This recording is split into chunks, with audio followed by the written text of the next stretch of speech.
Your priorities, I mean, listen, a lot of men don't think I like like you. that a lot. Your priorities are in check. Unfortunately for you, your priorities are in check. What if everyone was invisible? Let's talk about that. Break it down. What if we all just couldn't see each other? What if we were all... We would just be walking clouds of a person. Let's think about that. Yeah. I would be all just close around. Like Christmas, all just close around. Nice. And then just talk to each other. And no voices either. It's just... Oh, no voice. You just telekinesis. Telekinesis. No, I like that. Let's do that. All right. Start now. Please. What a time. So I was like, you guys should do that. I'll do it. Unfortunately for the human race, with I don't know if we are. Unfortunately for the human race. Oh, what is that? What about to say? Unfortunately for the human race. Oh my god. And I don't know if we would still be human if we had no voices and we were invisible, but I do think that we would always be able to find some sort of category to stratify ourselves and to rank ourselves in some way. There will always be a spectrum of attractiveness. There will always be a spectrum of social classes. A range. They will, yes. Okay. Yeah. Well, A hierarchy. There will always be a hierarchy. That derives from the idea that there's scarcity and that there's always not going to be enough resources, and those who have more than others. And then always if gonna we're feel invisible, higher. if we're invisible and we have no voices, or whatever, extroversion is going to become the social, that'll be the top of the social hierarchy. What about all the introverts? But there's no voices in this world. But how do you communicate? Telecommunication. What if shy people? Without communication, it's just voices in your head. So what about all the angry people who are like? No, right? Literally, they'll just start screaming at your brain. In your brain? Your brain, still. Anger would be expressed in a certain way. Okay, I have a question. We talked about 80%, 80% matching. Well, by the way, does Hinge have that? Because I actually don't know. I don't know. I think it has every day it gives you someone that you're the most compatible with that they think you're directed at you. You're being told what you should like. Yeah. I mean. Yeah. That's a really interesting. Yeah. No. So we talked about 80%. What do you think an appropriate amount of giving and taking is in terms of granted, I don't have a perfect person in my mind. I assume you don't have a perfect person in your mind. I can't picture a perfect person in my mind, nor can I picture their personality. I think there's many different types of people I would be happy with. But given that, what do you think an appropriate amount of give and take is for that 80%? Is it 80%? What is it? There are some qualities that are appropriate to be okay, you don't have this, but that's not a deal breaker for me. Versus you not having this is a deal breaker. I've talked about this. How picky can you be before you are just giving up on something that is how picky can you be before you are not necessarily giving up on someone that is excellent, but is there a 100% perfect match out there? Should we be believing that, or do we assume that 50% is your average rank for any given person in the world? If you meet 80%, that's incredible and you should hold on to that. Yep. I almost feel like the only thing that's important is your baseline qualifications, which is okay, maybe they need to be in this age range because if not, then blah blah blah wouldn't work out. Maybe they need to be this religion because if not, then blah blah blah wouldn't work out. Non-negotiables, yeah. But in terms of things you oh, I like how that person is a singer,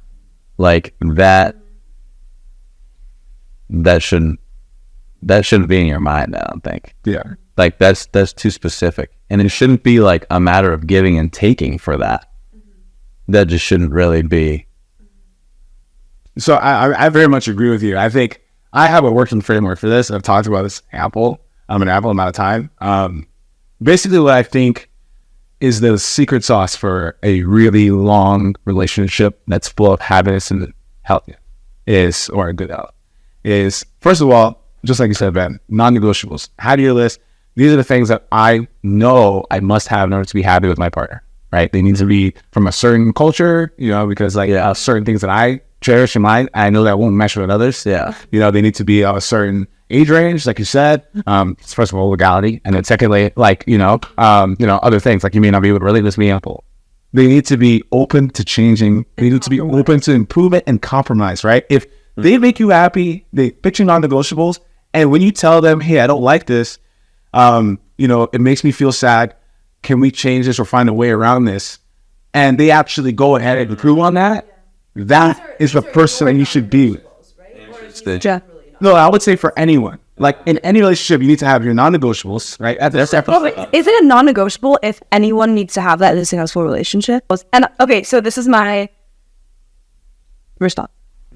I agree with everything you said, but if those are qualities that are required for anyone's successful relationship, I don't think that's a non-negotiable. I think a non-negotiable has to be a little bit more personal. Like if it's like you've just adaptable, then like, yeah, if you're not adaptable, you probably just shouldn't be in a relationship. Or you're not ready to be in a relationship. Sure. But for me, a non-negotiable, adaptable or ability to compromise. So I mean, what you're saying is still within the framework, right? So like, one is non-negotiable. Two is green flags is probably like the more shallow level of a non-negotiable, right? Well, I guess green flag would be in happiness, right? Like, does that person, is the friendship that you have and the happiness that you're achieving through that it's probably catered through the green flags they have. I think it's through both the non-negotiables. I think the non-negotiables is like, they have to have person that shares my, wait. They have to have this green flag. No. So like a green flag to you is Christian. Is a non-negotiable. If they have to be Christian, that's a non-negotiable. You will not date someone who's not Christian. Okay. There can be like 100 green flags and someone has 10 of them, and those are the things you like. That's enough. If someone's like, what do you like about them? I would name their green flags. So I mean, but I still think so, right? Like ability to compromise. Those three things, I think that's all fitting within the framework. Okay, yeah. My other question is the perfect relationship one with someone who has the perfect amount of similarities versus differences to you? Is the perfect relation? Let me try to say it better. Is similarities as differences? So, like, say I have 3 relationships that I had, and they were all amazing relationships. I have friendships that strengthen me as a person that I know are extremely healthy, extremely supportive friendships. They're very different. They're like, I'm being supported, and they're, so say, I mean, there are many examples. Say the 3 examples I'm thinking of are with like my friendships with women. Say there were men, and say they were romantic relationships. If I'm imagining those qualities, they would be extremely happy romantic relationships that would look very different. In each of those like different multiverses, each of those relationships would look very different, but they're be very happy. And I think that like the qualities would all be different. The activities that we enjoy doing together would be very different. The type of conversation would be different. No, this is not what specifically they do different. It's how different. Like you're talking about degrees of difference. It's like better or worse. Yes. So like for example, my wife and I, she's like the complete opposite person to me. Like she's very introverted. I'm very extroverted. She, is quiet, hella loud. Yeah, I mean, she's very maternal and caring. I tend to be a little bit more stringent parameters. Routing, right? Routing, like, this needs to be done this way, right? You know what I'm saying? Like, she likes a little bit more of the softer life. I'm like, I'm ready to put myself through it just so I can get a certain result, right? So, but a lot of those things, for me, I feel like, honestly, sometimes that the larger the difference, right? But the person still has the ability to compromise, can also lead to a very, very healthy relationship versus someone who is like very similar to you, who doesn't really necessarily need to compromise. Mm-hmm. We're gonna need a definition. So subservience means basically the idea that the woman that you're with, right, your partner or your spouse, is less than me. Some people look at it that way. Some other people look at it as this kinky thing. No. It's more like, hey, the male is the dominant. The male is the male is the dominant man of the house. But what do you man of the house? Yeah. What do you think about man in the house? Bad. Not good. What does not need to be the case? Does not need to be the case. That's just like one, I guess, style of a relationship, and maybe like more traditional. But I think either person can hold down the fort. Okay. I'll just the answer. I'll show you what the answer. Okay. Next question. Easy. How's it going? Yeah, I'm starting off late, dude. I hurt you guys. So what do you think is one thing about Ben that you think he could improve on? Oh God! Wait. What do you think that he just needs to work on? Okay, one thing that really irritates me is when we cross the street. So when the car was and like everyone else then go, they're like, wait, okay, I'm not gonna cross the street, so you probably should either invert and say Brian was like, to get answers. say anything. Is everyone else? So That's a good answer. It's a good answer. Oh, okay. I'll find time to work on that. and Okay. I keep talking.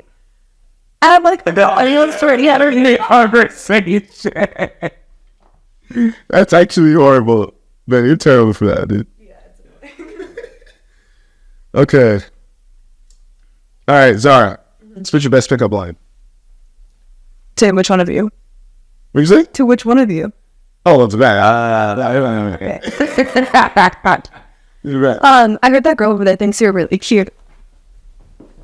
Really? That was lit. Oh, that was lit. That was lit. That was so lit. Yo. Girls out there, add that one in your back pocket. That's So good. Did you think of that? Yes. Wait, are you serious? That's so creative. That was good. I don't. The other one that I was like is the real one. the real one would have been like are you from Tennessee? Because you're the only Ted I see. I definitely this one's better. That was way more unique. Yeah, that was fire. That was fire. I'm definitely making that to TikTok moment. That was so fire. All right, next one. Let's see. Ben, I got a question for you. Where do you think your friendship with Zara is going to be in like 5 years? She's leaving. Like, do you think that you guys got pretty close for the past couple of months, right? You guys are hanging out. Like, do you guys think that you're going to be able to maintain that friendship? Easily. Why? No question. Why? 6 months. In the scheme of things is nothing. Just so like we're not in touch in college, and it was so easy to pick everything. Like Yeah, easy. Which also, I might pull up in college. Also, I might pull up in Asia. Southeast Asia is happening. I might pull up in Southeast Asia. But I mean, that's a temporary, right? Well, is that 1 week? Regardless, right? I mean, I think like it's so understandable that friendships like are obviously like they're much easier to maintain when you're in the same location and when you're proximately close. But they're like, anytime I'm in the same city as you, we would get coffee, we would hang out. Like it's not, I'm not concerned. when a relationship is that like rooted, it's doesn't. You're not really gonna lose that. I feel like. Yeah. Because my only concern is, I mean, you guys can talk. Or you can, where's our friendship? I think my friendship is going to be totally fine. So then, I'm nervous. You know what? That's actually such a good question. How is it any different than my relationship? Well, it's because I mean, maybe I'm a little scared about all of our friendships, right? Because I need to develop that part of me that is way better about that quality one-on-one time. Like you're really good with that. Like you're really intentional about calling your friends, making sure, right? And like I'm historically very bad at that, and I really need to do better because there's a lot of people in my life that actually left. You do need to do better because in a long distance friend, shout out to Method. And That was a good episode. That was such a good. Such a good. there are all these different levels. Like we all have our personal preferences for which one we prefer, but when you're in a long distance friendship, the only one is like words of affirmation and communication. Like you just have to be so good about texting and calling and like making sure that you're letting that other person know that they're valued and that you want to speak to them. And and share about them. Okay, that makes sense. You have to be good at picking up the phone and just saying, "I'm thinking of you." Like we should do that. True. And it shouldn't be one person doing that every. It should not. Yeah, it can't. I think my problem is just like I feel like I do such a bad job at like prioritizing. It goes back to this thing that you say about professional development. And I think that's what causes that for me because I spend think about this channel, right? Like it takes so much time for me to pull this together, go back and watch videos and like edit it and like talk with the guys who edit it, right? Like, and that's not the only thing I'm doing. It's not a job. I still have other businesses I'm trying to start. Yeah. And like, I'm so like focused on all that like I end up losing sight of my relationships. And then I have a wife at the age of 24. Yeah, like you have a wife. That's first me. So I'm very like, there's a lot of things that I really need to put my time towards. Yeah. That now makes it even more increasingly difficult for you to maintain friendships. And it's such a sad thing. But it's a very natural ebb and flow. And there will be times in your life where you are able to reconnect with those friends. And I think part of it is also we can't take it too personally, right? Like if we lose touch at a certain point, like that could just be natural because like, I'll be traveling, like I might not have Wi-Fi, I might not have this, like you could be in a different city, I might not see you as often. But when it is possible to do that, when I do move back to the States, when I am in school and you are living in the same city again, it's okay to reconnect and pick it back up then. Just like, that's a context. And I think that is the realization that we need to look into. It's not personal, but when it's possible, like remember how great that friendship is and how much like value you add to each other's lives and like pick it back up. And don't be afraid to reach out to people that you haven't talked to in a long time. Yeah. Everyone is happy to have more friends. So just message them and get coffee. I like that. That was good. Thank you for the therapy. I appreciate it. I do that. I kind of did. All right. Next question. You're better. Like this isn't like he's controlled, but oh my God. Okay. All right, Zara, if you could plan a surprise date. you do better. I don't know. Maybe 2 in a row. I think that was Oh no, sorry, you're right. You're right. Yeah, then I took it over. Yeah, mine. Go ahead, sorry. Actually, no, I'm gonna ask it. Is marriage the end goal for you?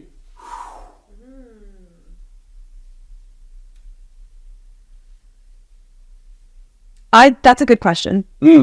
I do not ever imagine myself settling. Whoa! Not down. I just don't imagine myself settling for someone for the sake of marriage. If I'm not like 100%. Oh, I see. I see. Yeah. I think that was. Yeah. Okay, I thought you meant I was like never going to settle down anywhere. I was like, oh my, what? It is not so much of a priority to me that I would ever settle for someone less than someone who adds immense value to my life that I am just completely in love with. If I don't find that, I would be very happy to not be married. Interesting. I think the non-negotiable for me is I will have children, whether or not I'm in a relationship. Interesting. That's something that I know for sure. I don't know for sure. Marriage is not necessary. It would be nice to have like long-term partners at various times in my life. And yeah, ultimately it would be wonderful to meet someone who I spend my life with and that goes like happily ever after. But I understand like that's not super practical. Multiple long-time partners. That's the first I've never heard that. That's very. And do you say that meaning it's improbable you'll find a lifelong partner? My parents are divorced and they have like an excellent friendship and they both, found other people. And I think I've learned from them that it's so much more valuable to maintain, like the marriage itself is not the important thing in my opinion. It's like the way that you value that person in your life. If you need to like shift your perspective and shift your relationship to be something that's more productive, like that's the important part. So like in this day and age, like divorce is likely. It's very probable. And I don't think that needs to be like the end of the relationship. It could be a friendship then. It can be something, if that's something that's able to happen, if it's a safe and like still somewhat loving situation, like I think that's something that you can foster. So for me, like, yeah, if I not exhaust, I don't like that word, but like if I realize with my partner that it's not going anywhere and we're not happy, like that will be very difficult, but I would like to think that would be okay too.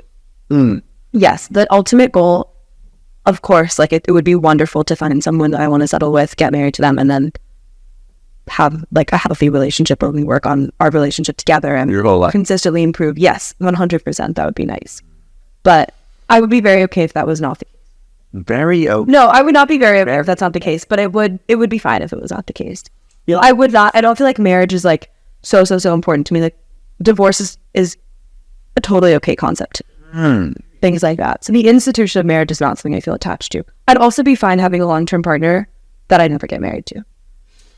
I wonder, it's very interesting because a lot of people share this philosophy of the job. And I think it's very profound and it makes a ton of sense. I think, what is going to change? You think it'll change? What make her doesn't change? What make it change? I don't think it's going to change. But why do you think she would? Why do you think she would? I think it would be the person I think the person, and it's not her changing you. She said that she would Also, never. like, keep in mind, there's no one in my life that's like, so when you love someone, you want to marry them. Yeah. Like, you don't want her to be anyone. A life that makes me war. Yeah, well, what I was going to say is I think, and that concept makes a ton of sense. I think also where we might run into trouble, societally speaking, I guess, and this is done at large, or this is, this kind of concept is, I guess, propagated at large. So it really already is. But I wonder if the idea of marriage and, like, what's the point of marriage, right? Like, marriage is not like pseudo boyfriend, girlfriend. Marriage is like the ultimate step of boyfriend, girlfriend. Right? It's like ultimate partners. Like, marriage is like a commitment that you make, like, swearing oath, I'm going to be with you till death does part, right? Like, you are supposed to be that person forever, right? But then, right? No, but let's say, for example, if you kind of go into the marriage though, thinking that there is I can separate, right? And you're not withholding or upholding the idea of this is not really contract, but I've made a commitment to be with you for the rest of my life until death really does part, right? Like, I think the part of that's important is whenever you're going through storms, right? Like, your option is not like, oh, I can get out of this. It's more so like it hinges you to think, I must make this work, and this person must adapt. But then, like, in your situation with your parents, like, they were fighting for a lot. Like, they had a lot of issues, right? What you were saying, and I wonder if, do you think that in just generally speaking relationships, like, is there a portion that's like, okay, people kind of go into this relationship, they probably should never been married in the first place, or like, people are in the relationship, things are not working out, and they're kind of like giving up and say, I could just divorce, when like marriage is supposed to be something that no matter what, you're supposed to stick together. Right? So what do you think about that? That's a good question. I think for me, like, we have green flags, we have non-negotiables, but I think it's the very, very base of what I would want my partnership or marriage to be is friendship. And then these are the only two qualities that I think genuinely need to be there. Friendship at the base of the relationship, and both parties need to want to be in it. You need to want to be there. And I think to the extent that, like, yes, you've been hurt and you're going through a storm and there's like this rough patch, but you still want to work through it, 100% you should be working through it. And I don't think yes, I think there are situations where people take marriage a little bit more lightly, but if you're getting married, like, no one's trying to separate. Yeah. I really don't think to separate. But I think ultimately, I think there's a time to know that you can support each other better outside of the marriage. And that's like, the commitment can still be there, and that I love you and I love what we've been through together and I appreciate you as a person, but I don't think that I'm happy in this marriage. And yes, I think it's important to try to do the most that you possibly can. To the extent that you're willing, you have to want to be in the situation, right? To fix it and to make it better. Very interesting. And also, like, that very, very said, in terms of like, yeah, okay, I agree that when you get married, you shouldn't be expecting it to end. But like, in terms of things like prenups, I would get a prenup. You have to prepare for I totally understand. And you don't want it to end. I totally understand. I mean, or if you want it to end, you have to protect yourself. You have to protect yourself. And there's too many instances out there of people getting screwed because they're on a piece of paper. Like, why do you care? I'm not going to be too opinionated. That's not the point of my role. It's that's something that I think is very interesting. A lot of people talk about prenups. Like, why do you have a problem signing the paper if you're going to be with that person forever? And you're really that her. And it's not like I don't trust you. I'm just doing this because you're a human being, and marriage lasts 50 years. You can change and think. I hope it goes excellently, but if it doesn't go excellently, you can't ignore the statistics. Can't ignore the facts that you may leave me and try to take some of my money after the relationship didn't work because you're salty. Like, me, like. Well, no, but not even that so much as if there's a prenup, or if there are like qualities of the separation laid out, then there's also less to argue about. It makes it easier. Right. All right. Let's move to the hot seat part, because I do have Josh and Servants engaged at 6:30. Congrats to them. Yeah, congrats. They're the last episode before you go. Wow. So, all right. So I'm gonna ask 5 more questions, right? And then we'll just wrap it up. Yeah. Let's make it a little speedy. Yeah. He's like, no. Yeah, don't worry. I'm going to say. Well, we should have longer answers, but like we should extend the answer about this. All right. So, Betty, does forgiveness mean forgetting to you?